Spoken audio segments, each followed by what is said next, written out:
Ça tourne. Salutations berserkers, c'est Alsof, et aujourd'hui je vais vous partager comment s'est créé l'univers dans ma religion. Il est temps de continuer notre saga. Au commencement, il y avait un énorme vide nommé Guningagap, entre le royaume de feu de Muspelheim et le royaume de glace de Niflheim. Muspelheim commença à faire fondre une terre glacée. De la glace émergea Ymir, un géant primitif. Après que la glace soit fondue, Ymir continua à dormir, car c'est fatigant de dormir. Logique. Car c'est fatigant de dormir. Logique. Mais heureusement,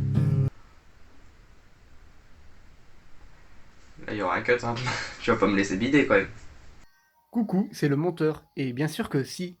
Mais heureusement, Muspelheim faisait transpirer Ymir. C'est de cette sueur que naquirent les tout premiers êtres vivants, qui sont par conséquent vivants. Ce ne fut pas seulement Ymir qui émergea de la glace, ce fut également une grande vache du nom de Amdala, et de ses pics coula 4 rivières qui nourrit Ymir. Je pense qu'il s'aimait bien à boire 4 rivières, franchement, chapeau. Mais la vache se nourrissait en léchant un bloc de glace salée. Et alors que la glace était à 2 doigts d'être consommée entièrement, une nouvelle vie spawna de cette glace. Cet être s'appellerait Buri, père de tous les dieux. Pendant qu'Ymir dormait tranquillement, il continua à donner la vie. Il donna naissance au Jotun. Buri s'unit avec une géante pour donner la vie également au dieu Bor. Bor s'unit comme son père avec une géante nommée Besla. Cette union donna naissance à Odin, Vili et Vé. Mais cependant, les trois frères s'ennuyaient. Logique, il y avait juste un immense vide qu'était le Guningagap, où rien n'existait, pas encore de ciel, de mer, de terre ou même d'arbres. Les frères décidèrent qu'il fallait faire quelque chose. Ils se mirent en tête que seule la mort d'Ymir permettrait d'établir le monde tel que nous le connaissons aujourd'hui. Ainsi, Odin, Vili et Vé tuèrent Ymir. De son sang, il fut créé la mer, de sa chair, la terre, ainsi que de ses eaux furent créées les montagnes.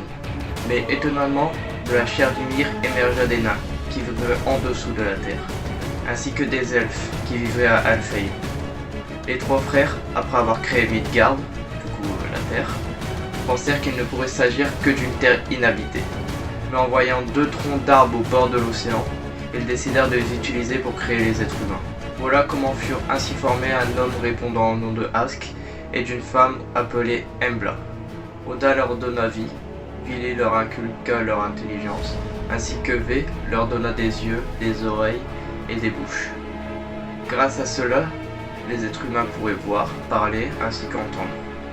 Mais tous les êtres humains descendirent de cette union, ce qui donna vie à ce premier couple.